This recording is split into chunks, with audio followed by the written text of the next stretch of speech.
Consider the tale of Emeka, a young man hailing from the renowned Igbo tribe in Nigeria, which is known for its rich cultural heritage and history.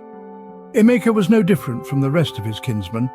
He was hardworking, resilient, and deeply connected with his roots. However, there was one factor that set him apart, a distinctive trait that was marked by an overwhelming fear. Emeka feared the water. This fear was not unfounded or irrational, but it was deeply rooted in a terrifying incident from his past. As a child, Emeka had a near-drowning experience, one that was traumatic enough to instill an insurmountable fear in him. His fear was not just an incidental phobia, it was a daily battle for Emeka. His village lay by a river, a beautiful yet menacing sight for him. Every day, as he passed by the river, he was forced to confront his fear. The sight of the water would back the dreadful memories of his past. His heart would pound against his chest, and he would fervently wish to be anywhere but near the water. But Emeka was not the one to succumb to his fears. He decided to fight, to overcome his fear, not by running away from it, but by embracing it. And so began his journey of transformation. Emeka took swimming lessons, stepping into the very element that terrified him. Each day, as he waded into the waters, the memories of his past would threaten to overwhelm him. But Emeka was resilient. He persisted, pushing against the waves of fear. He spent hours learning to float, to swim, to breathe underwater. Each stroke he took was a blow to his fear. Each breath he took underwater was a testament to his courage. His fear, once a towering wave threatening to consume him, gradually began to recede. With each passing day, Emeka felt stronger, more confident in the water. His fear didn't vanish overnight, but with time it was replaced with a newfound love for the water. Emeka, the boy who once feared the water, became an excellent swimmer. He started to find solace in the rhythm of the waves, the coolness of the water, and the feeling of floating freely. Emeka's story teaches us that immersion rather than avoidance can be a powerful tool to overcome fear. Now, let's travel to the snowy landscapes of Siberia, a place where the sun sits low in the sky and casts long shadows over the crisp, icy terrain. We're about to meet Anya, a reindeer herder from the Nenets tribe, who resides in this remote corner of the world. This indigenous tribe, the Nenets, have a millennia-long tradition of herding reindeer, a profession Anya came to inherit. She is a figure of perseverance, a woman who has chosen a lifestyle that mandates solitude and grueling labor. Anya, like most in her tribe, had a deep-seated fear of being alone. This fear wasn't unfounded, but rather born from living amidst the vast and unending isolation of the Siberian tundra. This part of the world is known for its desolation, where the endless snow-covered plains stretch as far as the eye can see, providing little in the way of human interaction. The chilling winds, the endless nights, the relentless frost. It's a place that has a way of seeping into thee and creating a void that's hard to fill. But this fear of being alone is not unique to Anya. It's a common human emotion, a fear that many of us grapple with, whether we live in Siberia or in a bustling metropolitan city. But for Anya, in her line of work, solitude was more than an occasional occurrence. It was inevitable, a constant companion. She was forced to confront this fear every day, and it was a challenge she chose to face head-on.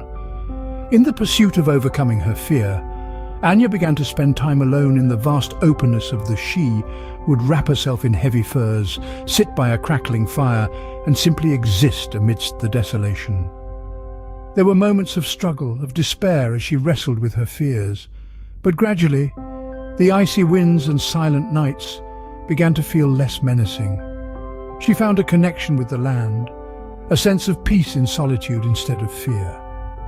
Anya discovered that she was indeed stronger than her fear, that she had the power to change her perception of the world around her.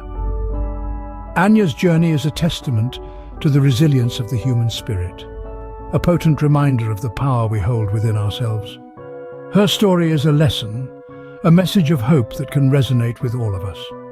From Anya, we learn that confronting our fears can lead us to discover strengths we never knew we possessed. Finally, let's journey to the bustling, vibrant cities of India, where life pulsates with a distinct rhythm of its own.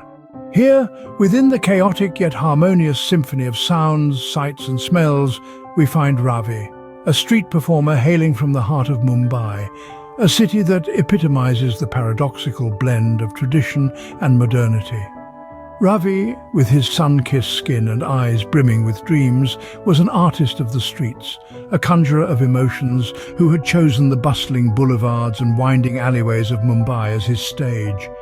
But beneath the surface of his electrifying performances, there lurked a haunting fear, the fear of rejection. This fear was not just a mere twinge in the stomach, it was a suffocating shroud that encased his heart, making every applause seem hollow, every cheer feel like a mocking jeer. Each day he performed daring feats, balancing on the precipice of danger, yet it was not the risk to his physical well-being that petrified him. Rather, it was the of rejection, of seeing indifference or disdain in the eyes of his audience that made each performance an ordeal. It was this fear that Ravi decided to face head-on, to challenge, to conquer. He decided to court rejection, to taunt it, to look it in the eye. He started performing in front of larger audiences, more discerning, more critical. The city squares, the crowded markets, the bustling train stations became his new stages. Every rejection was a sting, a sharp jab that cut through his heart. Each no, each shake of the head, each dismissive glance was a piercing arrow that stung, but it also served a purpose. Just like the mythical phoenix that rises from its ashes, each rejection made Ravi stronger, more resilient. It built a fortress of tenacity around him, steeling his spirit, fueling his resolve. It made him realize that fear was not a monolith to be feared, but a mountain to be climbed, a challenge to be overcome. Each rejection was a stepping stone, each no a lesson, each dismissive glance a motivation. Ravi's story serves as a potent reminder and demonstrates that sometimes the best way to overcome fear is to seek out, confront and embrace what we fear the most. So, what do these stories teach us about the complex subject of overcoming fear? They serve as vivid reminders that fear in its essence isn't a solid wall obstructing our path, but rather a transient mist that can be dissipated with the potent power of courage.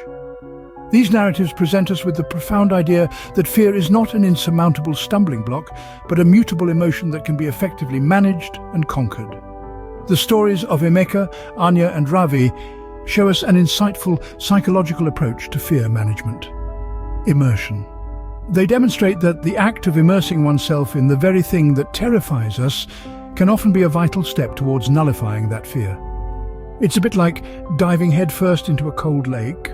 Once we're in, the initial subsides, and we begin to adjust, to acclimatize, to conquer. Moreover, they emphasize the essential role of direct confrontation in overcoming fear. Fear, in its core, thrives on avoidance.